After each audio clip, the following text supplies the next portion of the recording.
우리가 함께 한 절씩 교독하도록 하겠습니다. 누가복음 15장 11절부터 24절입니다. 또 이르시되 어떤 사람에게 두 아들이 있는데 그 둘째가 아버지에게 말하되 아버지여 재산 중에서 내게 돌아올 분깃을 내게 주소서 하는지라. 아버지가 그 살림을 각각 나누어 주었더니 그 후에 며칠이 안 되어 둘째 아들이 재물을 다 모아가지고 먼 나라에 가 거기서 허랑방탕하여 그 재산을 낭비하더니 다 없앤 후 그날에 크게 흉년이 들어 그가 비로소 궁핍한지라. 가서 그 나라 백성 중 한 사람에게 부처하니 그가 그를 들로 보내어 돼지를 치게 하였는데 그가 돼지 먹는 쥐염 열매로 배를 채우고자 하되 주는 자가 없는지라. 이에 스스로 돌이켜 이르되 내 아버지에게는 양식이 풍족한 품꾼이 얼마나 많은가. 나는 여기서 주려 죽는구나. 내가 일어나 아버지께 가서 이르기를 아버지 내가 하늘과 아버지께 죄지었사오니 지금부터는 아버지 아들이라 일컬음을 감당하지 못하겠나이다. 나를 품꾼의 하나로 보소서 하리라 하고 이에 일어나서 아버지에게로 아직도 거리가 먼데 아버지가 그를 보고 측은히 여겨 달려가 목을 안고 입을 맞추니 아들이 이르되 아버지 내가 하늘과 아버지께 죄를 지었사오니 지금부터는 아버지의 아들이라 일컬음을 감당하지 못하겠나이다 하나 아버지는 종들에게 이르되 제일 좋은 옷을 내어다가 입히고 손에 가락지를 끼우고 발에 신을 신기라. 그리고 살찐 송아리를 끌어다가 잡으라. 우리가 먹고 즐기자. 이 내 아들은 죽었다가 다시 살아났으며 잃었다 다시 얻었노라 하니 그들이 즐거워하더라. 아멘. 여러분 누가복음 15장은 우리가 가보지 않은 천국에 대한 많은 것들을 우리에게 설명한다고 말씀드렸습니다. 잃어버린 한 영혼이 주님 앞에 돌아왔을 때 천국에는 뭐가 일어난다고 말씀드렸죠? 잔치가 일어난다 말씀드렸습니다. 어쩌면 천국은 그래서 한 영혼이 돌아오기까지 정말 숨죽이면서 때를 기다리고 있는 곳이 아닐까라고 생각합니다.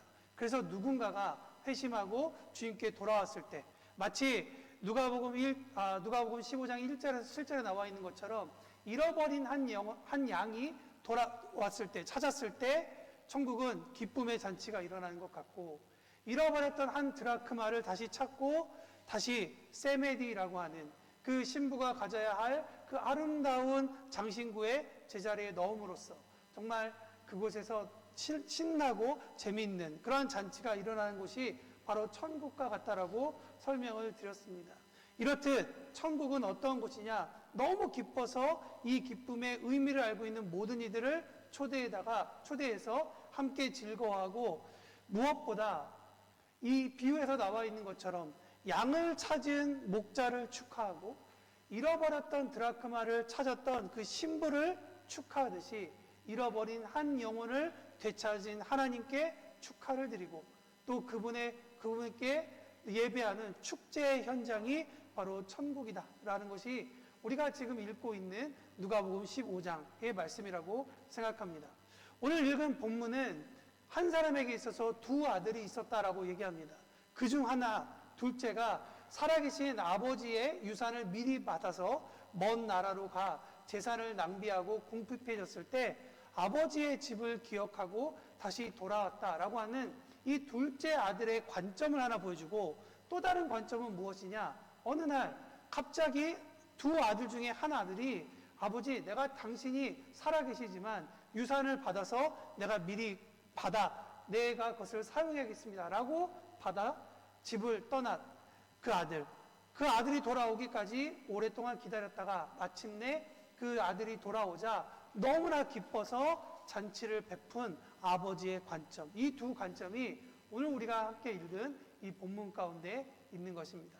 사실 25절부터의 내용도 또 다른 내용이지만 25절부터의 내용은 다음 주에 나눠보도록 하겠습니다. 어쨌든 우리는 이 누가복음 15장 앞부분에 나와 있는 두 비유를 통해 지난 시간 동안 무엇을 배웠냐면 이런 플러스를 배웠습니다. 뭐냐면 존재하고 있었다.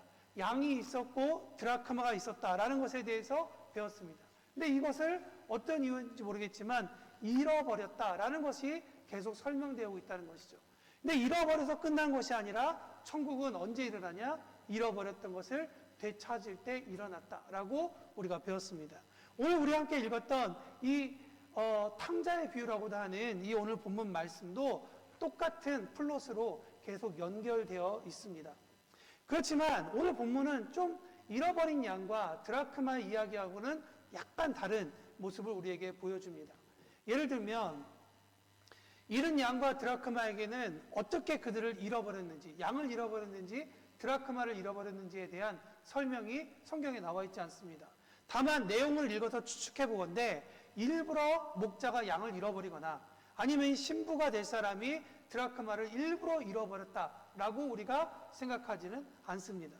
그러니 앞선 두 비유에서 잃어버렸다라는 표현은 너무나 어울리지만 오늘 본문에서 읽은 내용을 보면 이 둘째 아들은 잃어버렸다라고 하는 표현보다는 사실 스스로 잃어버려진 존재다라고 우리가 생각할 수 있다는 것이죠.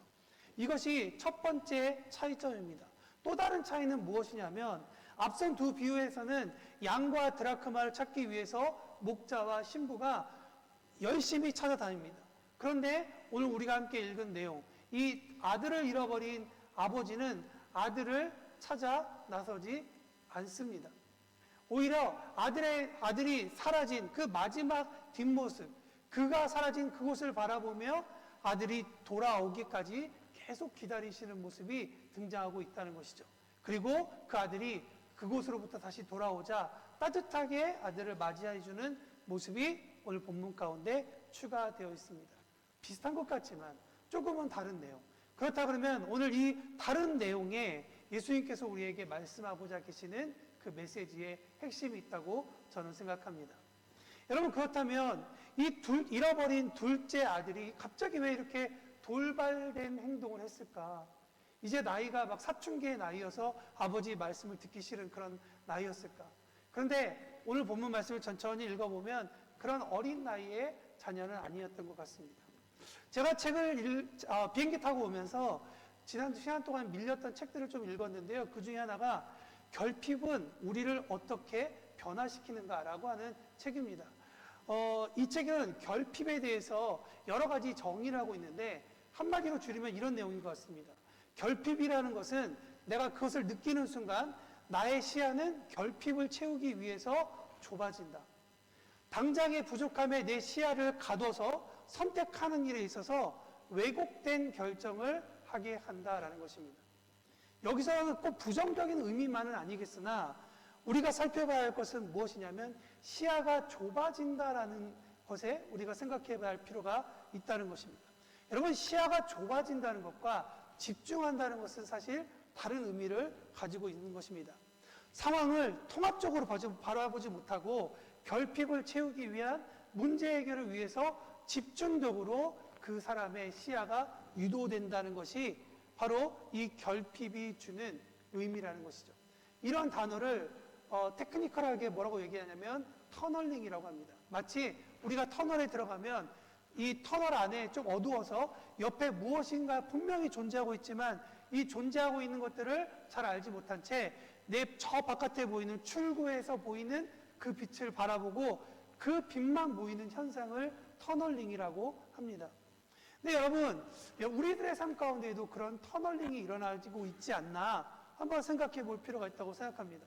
무언가의 결핍으로 인해서 내가 현재 내 삶 가운데 일어나고 있는 그 의미를 하나하나 찾아보지 못하고 그런 것들을 그냥 문제 해결의 출구만 바라보면서 가다 보니 현상도 내가 왜곡하여 바라보고 또 나의 시야는 좁아져서 내가 어떤 판단과 선택과 결정함에 있어서 왜곡된 일들을 내가 붙잡고 있지 않나라고 생각해 볼 수가 있다는 것이죠.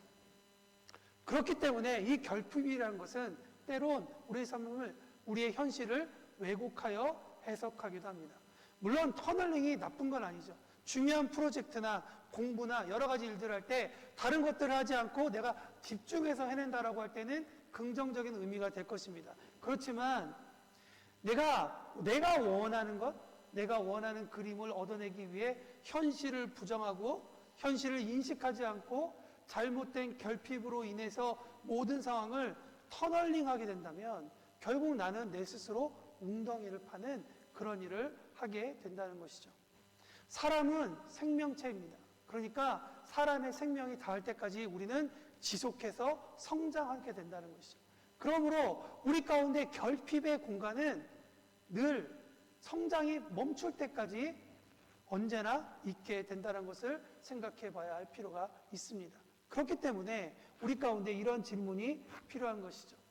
공간을 채우려고 하는 그 필요, 성장이 마칠 때까지 우리에게는 그것이 지속될 텐데, 우리의 결핍은 무엇이며 그 결핍이 왔을 때 나는 그것을 어떻게 해석하고 내가 무엇으로 채우려고 하는가라고 하는 그 방식이 우리 가운데 필요하다고 생각합니다.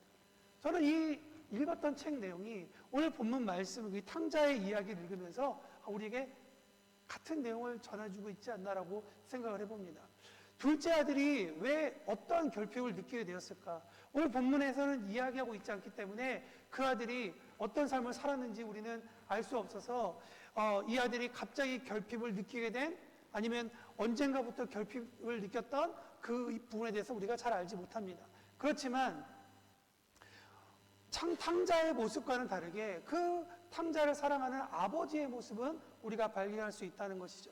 돌아온 아들을, 그래서 지저분한 아들을 있는 그대로 받아주고, 그 아들이 아버지 앞에 변명 같은, 자기가 그래서 어떻게 실수했고 어떻게 아버지의 마음을 아프게 했는지에 대한 변명 같은 이야기가 다 쏟아내기도 전에 아버지는 그 아들을 따뜻하게 입맞추고, 오늘 본문에서 읽었던 것처럼 큰 영예를 상징하는 제일 좋은 옷을 주시고, 그의 권위가 회복되는 것을 드러나고 있는 그런 반지를 끼워주고, 또 그가 묶였던 자가 아니라, 그런 아픔에 묶였던 자가 아니라 그는 이제 새로운 자유자가 되었다라고 하는 의미로 그에게 신발을 다시 새롭게 신겨주는 모습이 있습니다.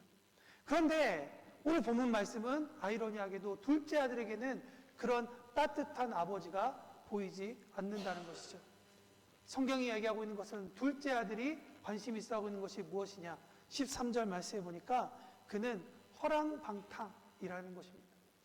여러분, 허랑방탕이라고 된 헬라어 아소토스라는 단어가 있습니다. 이 아소토스라는 단어는 어떤 의미를 가지고 있냐면 자원과 시간과 돈과 몸을 통제 없이 쾌락을 위해서 쏟아붓는 행위를 말합니다. 통제 없이 쾌락을 위해서 쏟아붓는 행위다. 근데 여러분, 이 쾌락이라는 단어를 국어사전에서 찾아보니까 어떤 의미를 가지고 있냐면 삶이 유쾌하고 기쁘고 즐거운 육체의 상태를 가리키는 단어입니다.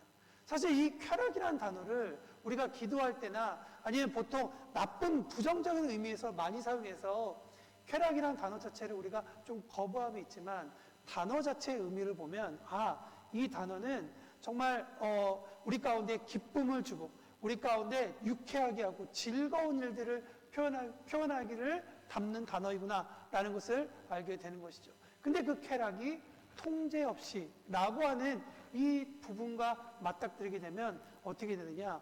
허랑방탕이라는 단어로 번역된다는 거예요. 여러분, 이 허랑방탕이라는 단어를 우리가 읽은 성경의 원문으로 바라보니까 이런 의미를 가지고 있습니다. 뭐냐면 no salvation, 구원이 없다라고 하는 의미를 보여주고 있다는 것이죠. 하나님께서 우리에게 먹는 재미도 주셨습니다. 운동하는 데 있어서 어떤 재미도 주셨습니다. 이렇게 좋은 음악을 들으면 우리의 몸이 전율을 느낄 수 있는 아름다운 즐거움도 주셨습니다. 그런데 하나님께서 주신 이 쾌락의 선을 넘어가는 순간 맛있는 것을 탐하게 되는, 오히려 하나님께서 주신 그 쾌락과 즐거움의 섬을 넘어서서 우리 스스로를 망가뜨리는 만족의 노예가 되어서 늘 결핍이라는 웅덩이에 빠지게 된다는 것입니다. 여러분, 그것을 가장 잘 표현하고 있는 것이 성경의 첫 번째 창세기 가운데 등장하고 있는 첫 번째 사건입니다. 그것은 뭐냐면 에덴 동산의 사건이죠. 하나님께서 아담과 하와를 만들고 그것에서 쾌락하라고, 즐겁게 거기서 누리라고, 행복하라고, 그리고 거기서 즐거움을 가지라고 하나님께서 주셨지만, 아담이라는 한 사람이 자기가 어떤 결정을 함으로 인해서 모든 인류가 하나님으로부터 멀어지는 결과를 얻게 했다는 것이죠. 여러분, 에덴 동산은 사람 살기에 좋은 곳이었다고 성경은 이야기합니다. 부족함 없이 하나님께서 준비하신 모든 것들을 은혜 가운데 채워져 있는 곳이 에덴 동산이었죠. 그런데 창세기 2장 15절 말씀에 보면 아담은 하나님께서 에덴 동산을 경작하면서 지키는 임무를 받도록 하게 합니다. 그건 무엇이냐? 일함으로써 하나님을 예배하고 아담에게 주어진 일함으로써 자기의 달란트를 발견해서 기쁨을 누리게 한다는 것이죠. 또한 일함으로써 하나님의 창조 세계에 동참으로써 하나님께서 어떤 일을 하시는지 그것을 느끼고 그것을 가까이서 볼 수 있는 특권도 허락하셨습니다. 그러나 이와 동시에 하나님께서 아담에게 말씀하십니다. 한 가지 명령하시는데 그것은 무엇이냐? 너가 이것을 먹는 날에는 반드시 죽게 되는데 그것은 무엇이냐? 선과 악을 알게 하는 열매를 먹지 말라라는 것이었습니다. 이것은 하나님께서 창조주께서 창조물에게 말씀하신 첫 번째 언약이고 하나님의 이 언약을 지키고 순종하는 것이 인간의 본분이라는 것을 깨닫게 해줄 뿐만 아니라 역설적으로는 그 말씀에 온전히 순종하면 선악과를 먹고 죽는 것이 아니라 영원히 살 수 있다라고 하는 하나님의 약속도 포함된 것입니다. 그렇지만 창세기를 읽어보면 어떤 일이 벌어집니까? 아담은 사단의 유혹에 넘어간 자기의 아내 하와가 넘겨준 선악과라고 하는 그 열매를 붙들게 됩니다. 하와가 잡고 있는 그 선악과는 보기에도 먹음직하고 보암직도 하고 지혜롭게 할 만큼 탐스러워 보였다라고 성경은 이야기합니다. 여자에게도 그렇게 보인 열매라면 아담에게도 하나님의 음성을 듣고 하나님과 언약하고 약속을 가진 아담에게도 똑같이 그렇게 적용된 것 같습니다. 아담도 자신의 손에 쥐어진 그 열매를 바라보았을 때 어떻게 되었을까요? 그 역시 보암직도 하고 먹음직도 하고 지혜롭게 할 만큼 탐스러운 그러한 열매를 보게 되었던 것입니다. 아담은 이내 그 아내가 주어진 그 열매를 자기 입으로 가져가게 되었습니다. 여러분, 이 부분에 대해서 어떤 신학자들은 이야기합니다. 사람을 죽음에 이르게 하는 것이 그 실과 자체에 있는 것이 아니라 오히려 그것을 먹고자 하는 의지와 행위에 있을 수 있다. 저는 이 정의에 대해서 동의하는 편입니다. 그러니까 아담과 하와가 실제적으로 그 선악과를 먹으려고 하는 이 의지와 행위를 가짐으로써 이미 하나님으로부터 멀어졌다는 것이죠. 여러분, 이 이야기가 오늘 우리가 함께 읽은 둘째 아들의 이야기에도 똑같이 적용되지 않습니까? 어떻게 아들이 위에서 말씀드린 허랑방탕하게 만드는 삶을 살게 되었는지 성경이 자세하게 기록하지 않아 우리가 알 수는 없지만 중요한 것은 아버지의 품보다 아버지의 사랑보다 보암직도 하고 먹음직도 하고 지혜롭게 할 만큼 탐스러운 것, 그 다른 것을 붙잡고 그가 품었다라는 것입니다. 오늘 본문을 보면 이 여러 가지가 정리가 됩니다. 그래서 탕자는 자기가 바라보기에 영원할 것 같았지만 결국 영원하지 않는 곧 소모될 세상을 향해 나아갑니다. 그렇지만 아버지는 집 나간 아들을 기다리는 영원한 사랑을 가지고 있는 것입니다. 탕자는 자기에게 쾌락을 채워줄 진정한 필요다라고 생각하는 것에 대해서 따라갔지만 아버지는 집으로 돌아온 아들의 잃어버린 모든 필요를 채워줍니다. 탕자는 더 나은 삶에 집중하고 즉 터널링하고 있지만 아버지는 아들 그 자체를 받아들이며 그의 지저분한 겉모양이 아니라 바닥을 치고 있는 낙심한 마음까지도 헤아리고 바라보는 그러한 집중, 터널링을 하고 있다고 오늘 성경은 우리에게 말하고 있습니다. 여러분, 말씀 읽으면서 탕자에서 우리의 모습을 발견되지 않습니까? 그렇지만 우리의 모습도 발견하지만 오늘 본문이 이야기하고 싶은 건 아버지의 모습을 발견하자. 아버지는 어떤 모습입니까? 잃어버린 그 둘째 아들을 기다렸던 아버지의 모습처럼 우리의 모습, 우리 한 사람 한 사람을 기다리고 계시다라는 것입니다. 아버지는 집 나간 둘째 아들이 사라진 그 언덕을 바라봅니다. 아버지는 잘 알고 있었죠. 집 나가면 개고생이다. 그렇기 때문에 그 아들을 아마 사랑하는 마음으로 자기 종 하나 붙여서 힘들면, 그가 오늘 본문에 기록된 것처럼 못 먹으면 갑자기 도시락 하나 갖다 주고, 아니면 그의 주머니에 몇 유로라도 집어넣어서 그가 고생하지 않도록 만들 수도 있지만, 어찌된 이유인지 모르겠지만 아버지는 그 자리에서 기다리고 있습니다. 둘째 아들이 꼭 쥐고 있었던 그래서 그가 붙잡고 떠났던 영원할 것만 같았던 재산은 이내 사라집니다. 허랑방탕, 쾌락을 넘어서 탄력을 잃어버린 고무줄처럼 이제 회복 불가능한 모습이 되었습니다. 게다가 그 나라의 흉년이 되어서 이제 일도 못하게 되었습니다. 궁핍하게 되었습니다. 그는 아버지께 붙어 사는 사람이었지만 그의 결정은, 그의 터널링은 이제 아버지의 품이 아니라 돼지를 치는 사람에 붙어 살아보려 했지만 돼지가 먹는 쥐엄 열매도 먹을 수가 없었습니다. 여러분 혹시 쥐엄 열매가 뭔지 아십니까? 쥐엄 열매 하면 저도 잘 모르겠는데 사전 찾아보니까 이태리어로 여러분들이 건강식으로 드시고 있는 거더라고요. 까루바. 인터넷에 보면 10유로 정도에 팔고 있습니다. 지금은 건강식으로 먹고 있지만 그 시대에는 돼지의 음식이었다고 합니다. 어쨌든 여러분, 돼지조차도 먹기 힘든 그 음식, 최악의 상황입니다. 돼지밥도 못 얻어먹는 그러한 현실. 여러분 그거 아십니까? 그렇지만 그 돼지밥도 못 얻어먹는 그 현실이 둘째 아들에게는 잃어버렸던 아버지를 찾는 은혜의 버튼이었습니다.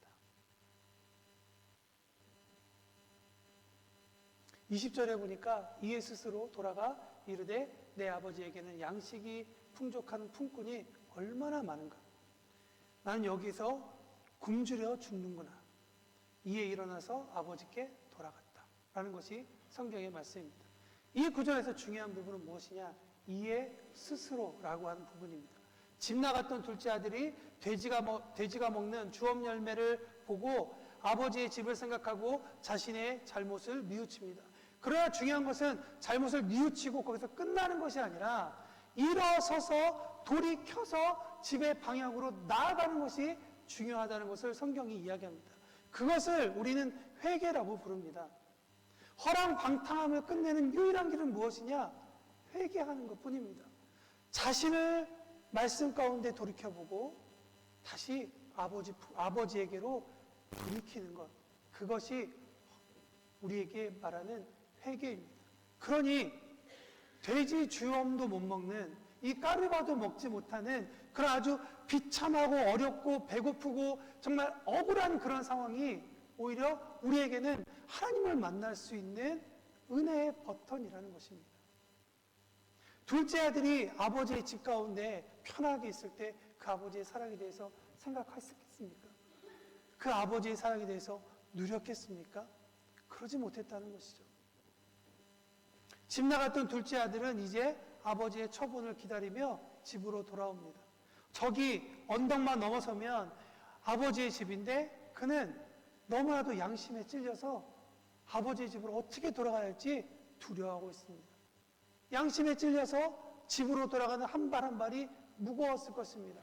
그렇지만 주저함은 있었지만 그것을 물리치고 언덕을 넘어 다시 아버지의 집으로 돌아갔을 때 비로소 그에게는 회복의 시간이 일어나게 된다는 것입니다. 21절 말씀 한번 보겠습니다. 다 같이 읽습니다. 시작. 아들이 이르되 아버지 내가 하늘과 아버지께 죄를 지었사오니 지금부터는 아버지의 아들이라 일컬음을 감당하지 못하겠습니다. 아들은 간결하지만 구체적으로 아버지께 회개합니다. 그리고 아버지의 판단을 기다립니다.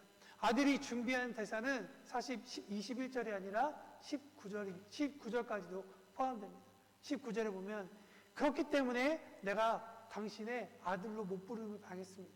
저는 그냥 종으로 살겠습니다. 라고 준비한 것이 아들의 진정한 마음이었죠. 그렇지만 여러분, 이 아버지는 어떻게 됩니까? 아버지는 아마 아들의 마음을 잘 알고 있었던 것 같습니다. 그러니까 아들이 스스로 나는 종이 되겠습니다 라고 말하기 전에 아버지는 아들의 말을 끊어버립니다.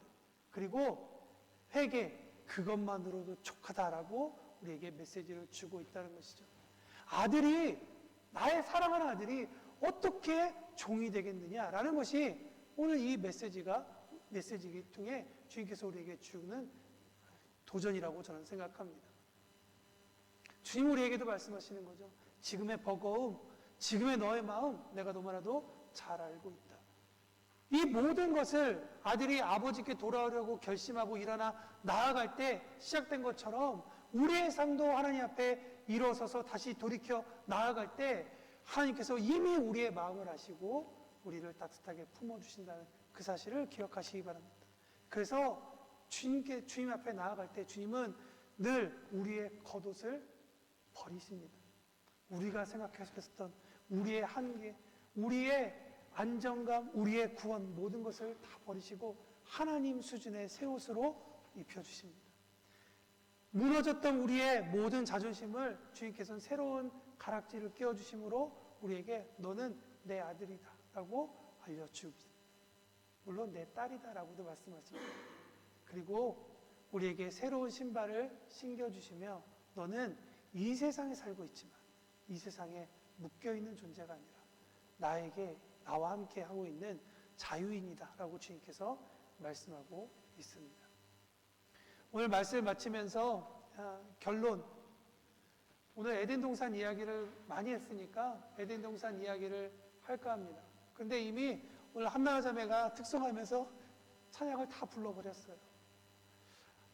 아담이 그렇게 하나님으로부터 죄를 지었을 때 그가 선택한 것은 하나님 저 잘못했어요 라고 얘기한 것이 아니라 그는 도망갔습니다.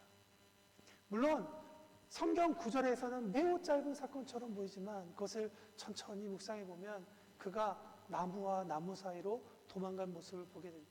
하나님으로부터 멀리 떨어졌죠. 하나님이 그 모습을 모르셨을까요? 하나님이 그 모습을 보시고 아담에게 이렇게 하십니다. 창세기 3장 9절 보니까 여호와 하나님이 아담을 부르시며 그에게 이르시되 네가 어디 있느냐. 다 아시는 하나님께서 부르시고 계십니다. 네가 어디 있느냐. 여러분 이 한 음성 때문에 아담은 끊어졌던 하나님과의 대화를 다시 시작할 수 있게 되었습니다. 하나님께서 기다려 주셨기 때문에 하나님께서 그를 부르시고 있기 때문에 다시 하나님과의 관계가 시작되었다는 것입니다. 숨 죽이고 가만히 있는 것이 아니라 하나님 음성 앞에 자신의 죄의 자리에 있음을 알려드리고 그 음성 앞에 담대히 나아가는 결정을 할 때 아담과 하와는 자신의 부끄러움으로 썩어질 무화과 나무잎으로 자신의 수치를 가리지만 그 무화과 나무잎조차 시간이 지나면 다 썩어서 자기의 수치를 드러낼 수밖에 없는 영원하지 못한 옷이었다는 것이죠. 그렇지만 하나님은 오늘 누가복음 15장에 있는 것처럼 아담과 하와에게 가죽 옷을 입히십니다. 그 가죽 옷은 무엇이냐? 어린 양이신 예수님의 죽음, 예수 보혈로 그에게 새로운 옷을 입히신다는 것이죠. 하나님의 품을 떠난 모든 사람들에게 그리고 한 주간 살아가면서 하나님 없이 살려고 이런저런 결정하려고 하는 눈 좋지 못한 양과 같은 우리들에게 주님은 말씀하십니다. 네가 어디 있느냐? 내가 너를 기다리고 있다. 여러분 비록 우리가 세상 가운데 살고 있지만 그러나 이 주님의 음성은 놓치지 말아야 할 것입니다. 그리고 주님께서 우리를 그렇게 불러주셔서 우리를 하나님의 자녀로서 다시 한 번 더 영화롭게 또 우리를 새롭게 우리의 권위를 회복시키시는 그 일을 하기 원하신다는 사실을 여러분 기억하시기 바랍니다. 혹시 오늘 내 밥그릇이 어저께까지는 정말 좋았던 샐러드, 고기, 파스타, 내가 원했던 해산물 그런 밥그릇이 아니라 나에게 왜 돼지 주엄 열매조차도 먹을 수 없는 이 빈 그릇이지? 라고 여러분들이 느끼신다면 오늘 말씀을 통해 기억하십시오. 오늘 그 말씀이 하나님께서 여러분을 부르시는 그 말씀이며 이 말씀이 오늘 하나님과 만날 수 있는 가장 좋은 시간이라는 것입니다. 아멘. 다 같이 1분 동안만 기도하겠습니다. 기도하실 때 주님 내 삶을 해석해 주십시오. 그리고 주님께서 나를 기다리신다고 말씀하셨는데 주님 앞에 나아갈 수 있는 은혜를 주십시오. 나아갈 때 비록 내가 주님으로부터 떠날 때 정말 가졌던 화려함은 없지만 그러나 있는 모습 그대로 주님 앞에 나아갑니다. 나를 받아주십시오. 나의 권위를 새롭게 하시고 나의 마음을 새롭게 하십시오. 그런 마음으로 잠깐 기도하도록 하겠습니다.